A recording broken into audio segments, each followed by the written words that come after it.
Good morning all of you. ఈరోజు మనం తెలుగు బయటలో రెండవ టైప్ స్టడీగా మనకి సిలబస్లో ఉన్నటువంటి మార్సిలియా యొక్క లైఫ్ హిస్టరీని ఈరోజు మనం డిస్కస్ చేస్తాం. మార్సిలియా యొక్క క్లాసిఫికేషన్ కానీ చూసినట్లయితే, వర్గీకరణ చూసినట్లయితే చూడండి, డివిజన్, టీరోఫైటా, క్లాస్ అంటే తరగతి, లెప్టోస్పొరాంజియాప్సిడా, అలాగే ఆర్డర్ అంటే క్రమం, మార్సిలియేస్, అలాగే ఫ్యామిలీ, మార్సిలియేసిగా మనం దీని యొక్క వర్గీకరణని మనం డిస్క్రైబ్ చేయొచ్చు. తర్వాత అసలు దీని అక్కరెన్స్, ఉనికి, ఇవి మొక్కలు ఎక్కడ పెరుగుతూ ఉంటాయి, మార్సిలియా అనే మొక్కలు ఎక్కడ పెరుగుతూ ఉంటాయి. సాధారణంగా ఇవి మొత్తం ప్రపంచవ్యాప్తంగా అవి బాగా విస్తారంగా పెరుగుతూ ఉంటాయి. ఇంచుమించుగా ఇప్పటి వరకు ఒక 53 స్పీసీస్ అంటే జాతులను ఇంతవరకు ఐడెంటిఫై చేయడం జరిగింది. అదే మన ఇండియాలో అయితే 9 స్పీసీస్ని ఐడెంటిఫై చేయడం జరిగింది. తర్వాత ఇవి ఎక్కువగా నీటి ఆవాసం కలిగినటువంటి, నీరు ఎక్కువగా లభ్యతగా ఉన్నటువంటి ప్రదేశాల్లో ఇవి బాగా ఎక్కువగా పెరుగుతూ ఉంటాయి అన్నమాట. దీంట్లో కొన్ని ముఖ్యమైనటువంటి స్పీసీస్ అయితే చూద్దాం. దీంట్లో చూసినట్లయితే మార్సిలియా మైన్యూటా ఫస్ట్ది. ఇదే మన ఇండియాలో చాలా విస్తారంగా పెరుగుతుంది అనమాట. ఎక్కువగా డామినెంట్ స్పీసీస్ అనమాట. ఇది చాలా ఎక్కడ పడితే అక్కడ పెరుగుతూ ఉంటుంది. ఎక్కువగా నీటి ఆవాసాలు ఉన్నటువంటి నీటి చెరువు గట్లు, నీటి కుంటలు, నీరు నిల్వ ఉన్నటువంటి కాలువలు, నదుల వెంబడి, మంచినీరు కలిగినటువంటి నదుల వెంబడి ఇది ఎక్కువగా పెరుగుతూ ఉంటుంది. ఇది మార్సిలియా మైన్యూట్గా చెప్పచ్చు. ఇదే మన ఇండియాలో బాగా విస్తారంగా పెరుగుతున్నటువంటి స్పీసీస్గా కూడా మనం చెప్పచ్చు అన్నమాట. తర్వాత మార్సిలియా క్వాడ్రిఫోలియా, ఈ రెండు కూడా నీటి మొక్కలే. నీరు ఉన్న ప్రదేశాల్లో మాత్రమే పెరుగుతూ ఉంటాయి, నీరులో పెరుగుతూ ఉంటాయి అన్నమాట ఎక్కువ. అలాగే నెక్స్ట్ మార్సిలియా వెస్టికా అండ్ మార్సిలియా ఈజిప్టికా, ఈ రెండు కూడా ఉభయచర మొక్కలుగా ఉంటాయి. అంటే ఏంటి, నీరు, తడి లేదా కొంచెం పొడి వాతావరణం రెండు మిక్స్ అయినటువంటి ప్రదేశాల్లో, అంటే అటు తేమగా తడిగా ఉండి నీరు లేకపోయినా కానీ, నది ఒడ్లు కానీ, చెరువుల యొక్క గట్లు వెంబడి కానీ, లేదా కాలువల యొక్క గట్లు వెంబడి కానీ తడి తేమగా ఉన్నటువంటి నేల మీద కూడా ఇవి పెరగగలవు. అంటే నీటిలోనే పెరిగితే నేల మీద కూడా పెరగగలవు. అందుకని వీటిని యాంఫీబియన్ స్పీసీస్గా మనం వీటిని చెప్పచ్చు, లేదా ఉభయచర జాతి మొక్కలుగా మనం వీటిని చెప్పచ్చు. తర్వాత మార్సిలియా కండెన్సేటా అండ్ మార్సిలియా రాజస్థానెన్సిస్. కండెన్సేటా అండ్ రాజస్థానెన్సిస్ అనేవి పొడి వాతావరణంలో పెరుగుతూ ఉంటాయి, పూర్తిగా నేల మీద పెరుగుతూ ఉంటాయి అనమాట. నీరు అక్కర్లేదు వీటికి, కొంచెం తేమ తడిగా ఉన్నటువంటి మామూలు పొడి నేలలో కూడా ఇవి విస్తారంగా పెరుగుతూ ఉంటాయి. అలాగే మార్సిలియా హిర్సుటా అనేది ఇది పూర్తిగా ఎడారి లక్షణాలను చూపిస్తుంది అనమాట. మార్సిలియా హిర్సుటా అనేది పూర్తిగా ఎడారి లక్షణాలని చూపిస్తూ ఉంటుంది. ఈ విధంగా ఈ ముఖ్యమైనటువంటి స్పీసీస్ని మనం ఐడెంటిఫై చేస్తాం. దీంట్లో దీని యొక్క బాహ్య లక్షణాలు అంటే చూద్దాం, మార్ఫలాజికల్ ఫీచర్స్ అంటే చూద్దాం. చూడండి, చార్ట్లో మనకి ఇది మార్సిలియా ప్లాంట్ ఉంటుంది. మార్సిలియా మొక్క అనేది ఇది చాలా సుకుమారంగా బహువార్షికంగా ఉన్నటువంటి సిద్ధపీజిక మొక్క అనమాట. సుకుమారంగా పెరుగుతున్నమాట, అంటే సెన్సిటివ్ ప్లాంట్ అనమాట. చాలా స్మూత్గా సెన్సిటివ్గా ఉంటుంది, బహువార్షికంగా ఉండే సిద్ధపీజిక మొక్క అనమాట మార్సిలియా. ఈ విధంగా గ్రీనిష్గా ఉంటుంది అనమాట. ఎక్కువగా నీరు ఉన్నటువంటి ఆవాసాలు చాలా ఎక్కువగా పెరుగుతున్నాయి. ఈ మొక్కలో చూసినట్లయితే మొక్క యొక్క స్ట్రక్చర్ ఏ విధంగా ఉంటుందంటే, మొక్కలో మనకి నేలకు సమాంతరంగా పెరుగుతున్నటువంటి కాండం ఉంటుంది. ఈ మొక్కలో కాండం అనేది నేలకు సమాంతరంగా పెరుగుతూ స్పాలనగా కానీ లేదా రైజోమ్గా కానీ నేలకు సమాంతరంగా పెరుగుతున్నటువంటి కాండ నిర్మాణం దీంట్లో చూడొచ్చు. ఇది కాండం, కానీ నేల మీద సమాంతరంగా పెరుగుతూ, వీలైతే నేలలో కొంతవరకు దిగబడి పెరుగుతూ ఉండడం వల్ల దీన్ని మనం ఏమంటాం, రైజోమ్ అంటాం. కాండం అనుకుంటే ఏమంటుందని రైజోమ్ అంటాం. ఈ రైజోమ్ అనేది అనేక కణుపులు, కణుపు మధ్యమాలను కలిగి ఉంటుంది. నోడ్స్ అండ్ ఇంటర్ నోడ్స్ అనేది కలిగి ఉంటుంది. ఆ కణుపులు వద్దే మనకి పత్రాలు పుట్టుకొస్తాయి పై వైపుకి, అలాగే దాని దిగువ భాగం నుండి మనకి రూట్ సిస్టమ్ లేదా వేర్లు అనేవి పుట్టుకొస్తాయి అన్నమాట. ఈ విధంగా కాండం యొక్క నిర్మాణం కనిపిస్తుంది. కాండం కూడా గ్రీనిష్ గా ఉంటుంది. తర్వాత కలుపు వద్ద కింద వైపు చూసినట్లయితే అనేకమైనటువంటి వేర్లు, విభాజీ శాఖభవనం కలిగినటువంటి అనేకమైనటువంటి వేర్లు మనకి కలుపు కింది భాగంలో పీట భాగంలో పుట్టుకుని వచ్చి నేల నుండి నీటిని ఖనిజ లవణాలని అబ్జార్బ్ చేయడానికి ఈ రూట్ సిస్టమ్ అనేది అబ్బురపు వ్యవస్థలో అనేది అడ్వాన్సెస్ రూట్ సిస్టమ్ అనే వీటిని మనం చెప్పచ్చు అన్నమాట. ఇకపోతే కాండం యొక్క పై భాగంలో అంటే పృష్ఠ భాగంలో ఉన్నటువంటి కలుపుల వద్ద నుంచి మనకి అనేకమైనటువంటి పత్రకాలు పుట్టుకొస్తాయి, అనేకమైనటువంటి పత్రాలు పుట్టుకొస్తాయి, లీవ్స్ పుట్టుకొస్తాయి అన్నమాట. అయితే కలుపుల వద్ద ఆల్టర్నేట్ గా అంటే ఏకాంతరంగా 2 వరుసలలో కలుపుల వద్ద పత్రాలు పృష్ఠభాగంలో పుట్టుకొచ్చి పైకి వాయుగతంగా పెరుగుతాయి అన్నమాట.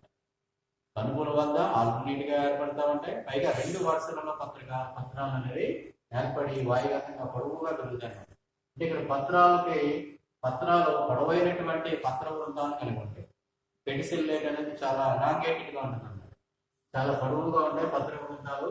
ఆ పత్ర వృంతాల యొక్క అగ్రభాగంలోనే మనకి పత్రము 4 పత్రకాలుగా చీలి ఉంటుంది, అంటే లీఫ్లెట్స్ కింద చీలి ఉంటుంది.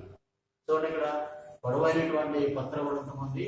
దీని యొక్క అగ్రభాగంలో టిప్ రీజియన్ లో మనకి 4 చిన్న పత్రాలు కనిపిస్తుంది కదా, వీటిలో మనం పత్రకాలు అంటారు, లీఫ్లెట్స్ అంటారు. అంటే స్టార్టింగ్ లో పత్రము 3 సార్లు సక్సెసివ్ డైకాటమస్ విభజన చెందడం వల్ల పత్రము 4 పత్రాల కింద చీలిపోతున్నాం. 4 పత్రకాల కింద లీఫ్లెట్స్ కింద చీలిపోతుంది. లీఫ్ అంటే ఏంటి? పత్రం. పత్రకం అంటే ఏంటి? అంటే పత్రంలో ఉన్నటువంటి చిన్న పత్రం అన్నమాట. దాన్ని మనం లీఫ్లెట్ అంటారు, లీఫ్లెట్స్. అదేవిధంగా 4 లీఫ్లెట్స్ కింద చీలిపోతుంది. ఈ విధంగా 4 లీఫ్లెట్స్ కలిగినటువంటి పొడవైనటువంటి వృత్తాలు కలిగినటువంటి పత్రాలు మనకి ఈ మార్సిలియాలో అనేకము కలుపుల వద్ద 2 వరుసలలో ఏర్పడతాయి. అయితే ఈ 4 ఎలా యాక్చువల్గా ఈ పత్రాన్ని మనం ఎలా వర్ణించవచ్చు? పిన్నెట్లీ కాంపౌండ్ లీఫ్ గా చెప్పవచ్చు, పిచ్చాకార సంయుక్త పత్రంగా చెప్పవచ్చు, పిన్నెట్లీ కాంపౌండ్ లీఫ్. ఇక్కడ చూడండి, పత్రికలు 4 ఉంటాయి కాబట్టి క్వాడ్రంట్ కాంపౌండ్ లీఫ్ అనేసి చెప్పచ్చు అన్నమాట. క్వాడ్రంట్ కాంపౌండ్ లీఫ్ గా కూడా మనం చెప్పచ్చు అన్నమాట. తర్వాత పత్రంలో ఉన్నటువంటి 4 పత్రికలు 2 జతలుగా ఉంటాయి. అగ్రభాగంలో ఉన్నటువంటి ఒక జత పత్రికలు పైకి ఉండే వాటిని మనం దూరస్థ జత అంటారు. ఆ జతను ఏమంటాం మనం? దూరస్థ జత లేదా డిస్టల్ పెయిర్ అంటారు. దూరస్థ జత లేదా డిస్టల్ పెయిర్. అలాగే దానికి కిందిగా ఉన్నటువంటి మరొక 2వ జతను ఏమంటారంటే సమీపస్థ జత.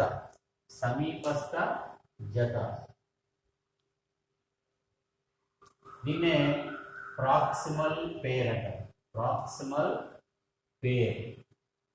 ఇలాగా 2 జతలుగా ఈ 4 పత్రకాలు ఉంటాయి.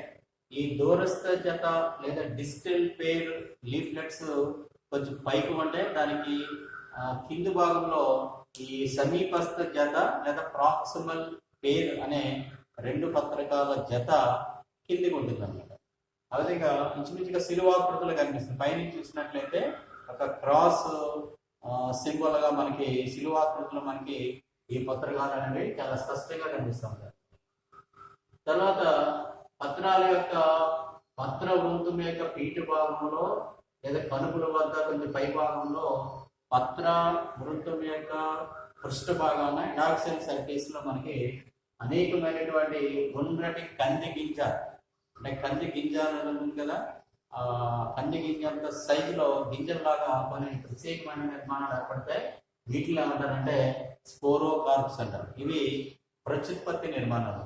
అలైంగిక ప్రత్యుత్పత్తి ద్వారా సిద్ధి బీజాలను ఉత్పత్తి చేసి తమ సంతానాన్ని అభివృద్ధి చేసుకోవడానికి ఉపయోగించే ప్రత్యుత్పత్తి నిర్మాణాలను మనం ఈ గింజలను మనం వర్ణించవచ్చు. వీటిని స్పోరోకార్ప్స్ అంటారు. సిద్ధి బీజాలు అయితే మనం వీటిని చెప్పచ్చు. సెంట్రిఫ్యూగల్ వింగ్ లోనే ఏర్పడతా ఉంటాయి.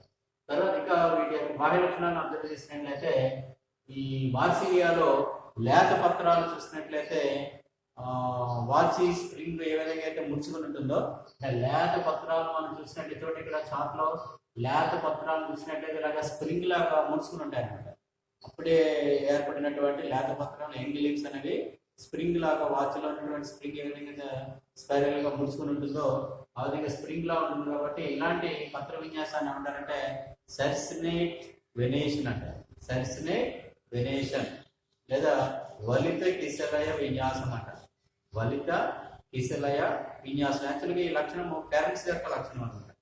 ఫెర్న్ మొక్కలలో ఈ లక్షణం మనకి స్పష్టంగా కనిపిస్తుంది. ఆధునిక దీన్ని వాటర్ కారణంగా కూడా దీన్ని చెప్పచ్చు. ఇది వీటిలో పెరుగుతుంది, ప్లస్ ఇలాంటి ప్రత్యేకమైనటువంటి లక్షణాలు చూపిస్తుంది కాబట్టి దీన్ని వాటర్ కారణంగా కూడా మార్సిలియా అని మనం డిస్క్రైబ్ చేయొచ్చు. విధంగా పత్రాలు చూపించే ఈ విన్యాసాన్ని, ఎంగ పత్రాలు చూపించే విన్యాసాన్ని వలిత కిసలయ విన్యాసము లేదా సర్సినేట్ వెనేషన్ ఇలా కోడ్గా రాశారు. వలిత కిసలయ విన్యాసము ఇంగ్లీష్ లో అయితే సర్సినేట్ వెనేషన్ సర్సినేట్ వెనేషన్ అనేది మనం చెప్పచ్చు. తర్వాత యాక్చువల్గా ఈ కొమ్ము భాగం అనేది శాఖోపశాఖలుగా ఉంటుంది, చాలా విస్తృతంగా పెరుగుదల చూపిస్తుంది అనమాట. ఆ విధంగా ఒక మార్సిలియా మొక్కను కనుక మనం ఒక ప్లేస్ లో ఎస్టాబ్లిష్ చేసినట్లయితే కొన్ని రోజులకే మొత్తం 4-5 సెంటీమీటర్లు 1 మీటర్ ఏరియాలో అది విస్తారంగా అన్ని వైపులకు పెరుగుదల చూపిస్తుంది అనమాట. బ్రాంచింగ్ ఎక్కువగా కొమ్ము నుంచి ఏర్పడతాయి కాబట్టి అనేక శాఖలు ఉద్భవిస్తాయి కాబట్టి మొత్తం ఆ ఏరియా అంతా కూడా విస్తారంగా అది అలివేస్తుంది. ఈ విధంగా మార్సిలియా మొక్క బాహ్య లక్షణాలను మనం అబ్జర్వ్ చేయొచ్చు. తర్వాత దీని యొక్క అంతర్ నిర్మాణాన్ని చూసినట్లయితే చూడండి, ఇక్కడ స్పోరోకార్ప్ నిర్మాణం ఎలా కనిపిస్తుందో. బాగా ముదిరిన తర్వాత గ్రీనిష్ లేత స్పోరోకార్ప్ గ్రీనిష్ కలర్ లో కనిపిస్తుంది. కానీ పక్వానికి వచ్చిన తర్వాత ముదిరిన తర్వాత చూస్తే మనకి ఇలా గోధుమ రంగులో కనిపిస్తుంది. గోధుమ రంగులో ఉన్నటువంటి ఒక పెద్ద స్పోరోకార్ప్లో మనకి ఎల్లోయిష్ కలర్ లో కానీ బ్రౌన్ కలర్ లో కానీ ఇది స్పష్టంగా కనిపిస్తుంది. తర్వాత ఈ కొమ్ము యొక్క అంతర్ నిర్మాణాన్ని మనం చూసినట్లయితే మనకి 3 ముఖ్యమైన భాగాలు కనిపిస్తాయి. దాని అంతర్ నిర్మాణం అంటే ట్రాన్స్ఫర్ సెక్షన్ తీసినట్లయితే దాంట్లో 3 ముఖ్యమైనటువంటి భాగాలు కనిపిస్తాయి. ఇక్కడ చూడండి, టిఎస్ ఆఫ్ రైజోమ్ కొమ్ము అడ్డుకోతలో మనకి బాహ్య చర్మం ఉంటుంది, వల్కలం ఉంటుంది, అలాగే ప్రసరణ స్తంభం ఉంటుంది.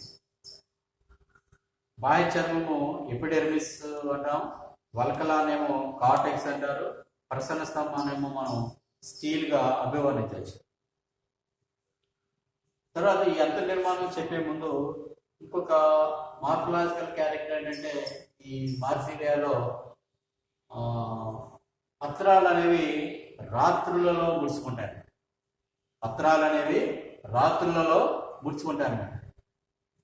ఆ రాత్రులలో ముడుచుకొని అంటాం మనం నిక్టినాస్టిక్ క్యారెక్టర్ అంటారు. నిక్టినాస్టిక్ క్యారెక్టర్ మనం చెప్పొచ్చు అనమాట. నిక్టినాస్టిక్ మూమెంట్స్ చూపిస్తాయని మనం చెప్పొచ్చు అనమాట.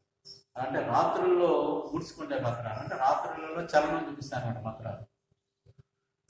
పగలు వచ్చేసరికి వెలుతురు వచ్చేసరికి ఆటోమేటిక్గా అవి ఓపెన్ అవుతాయి అనమాట.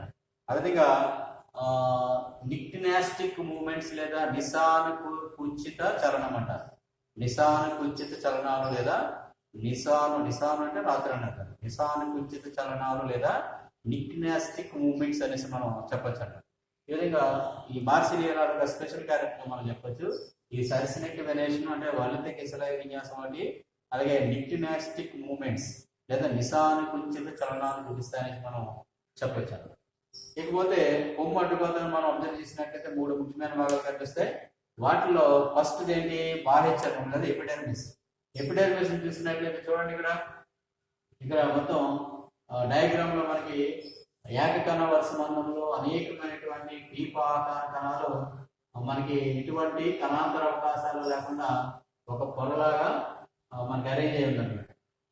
So many barrel shaped cells are arranged in a uniseriate and without any intercellular spaces.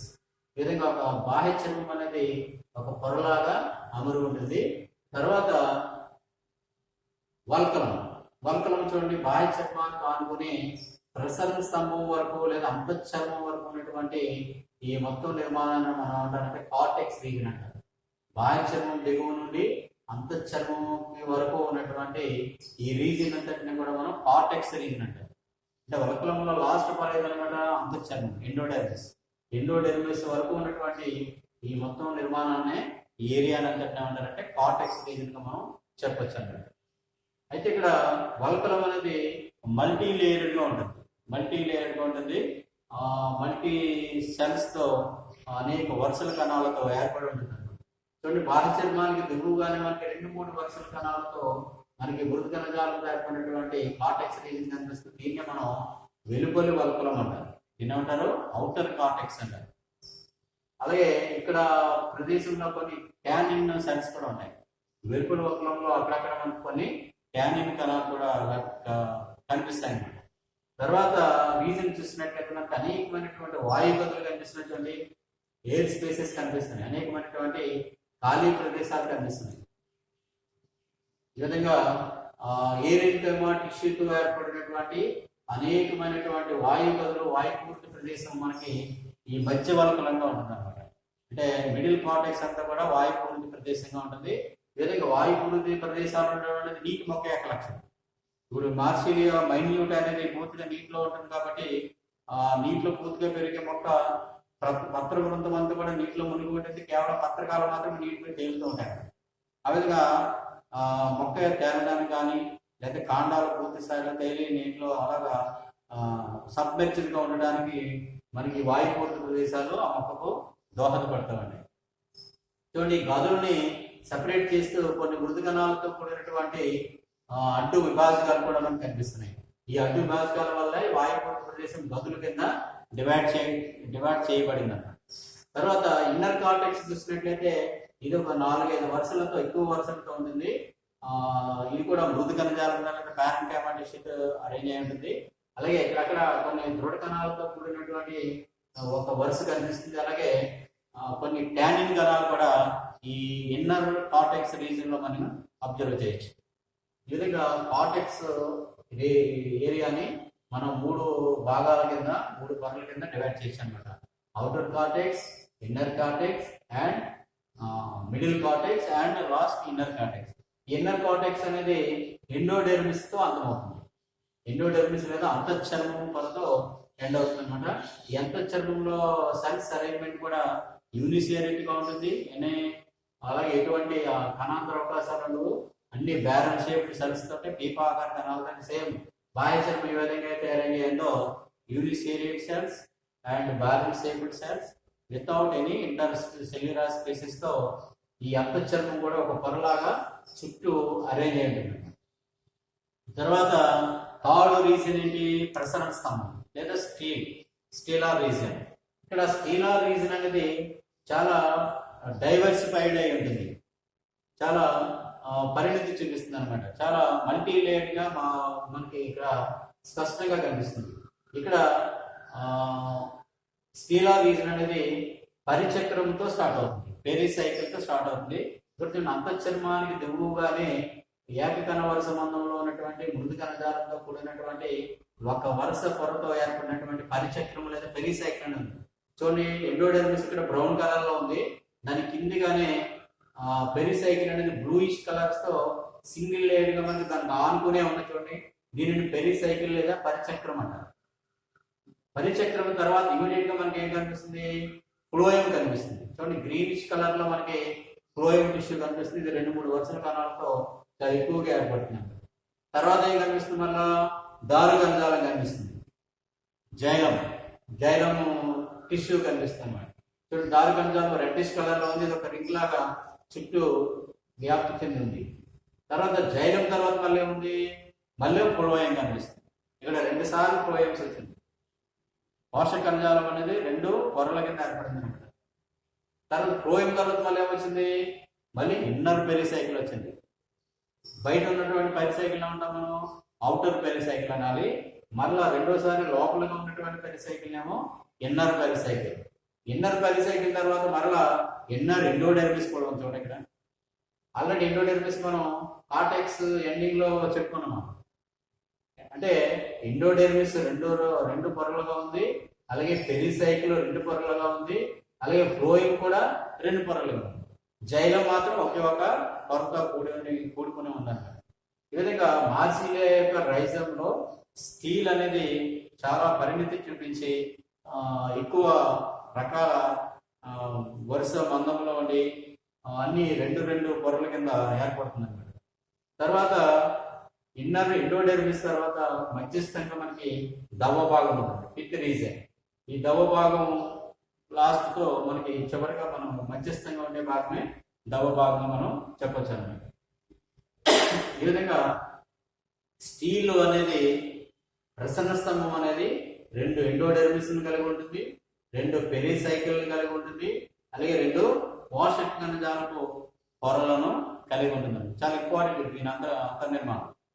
దీని టీఎస్ రైజోమ్ యొక్క టీఎస్ మనం ప్రాక్టికల్ లో చేయాల్సి వస్తుంది. ప్రాక్టికల్ లో డెఫినెట్ గా దీని సెక్షన్ తీసి మనం స్లైడ్ తయారు చేయాల్సి వస్తుంది. At the same time theory exams లో కూడా వెరీ వెరీ ఇంపార్టెంట్ అన్నమాట. మార్సిలియా కొమ్మాటుతో పాఠం గీసి భాగాలు గుర్తించి దానిని వర్ణించండి అని ఖచ్చితంగా ఎగ్జామ్ లో అడుగుతూ ఉంటాడు. చాలా చాలా వెరీ వెరీ ఇంపార్టెంట్. అందుకని ఈ డయాగ్రామ్ ని నేను ఫోటో పంపిస్తాను.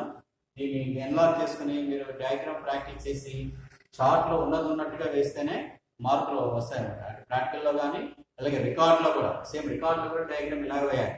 థియరీ ఎగ్జామ్ లో కూడా డయాగ్రామ్ ఇలాగ వేయాలి. దీన్ని ల్యాబింగ్ చేయాలి అండ్ చక్కగా పటం గీసి మనం దాన్ని వర్ణించాలి.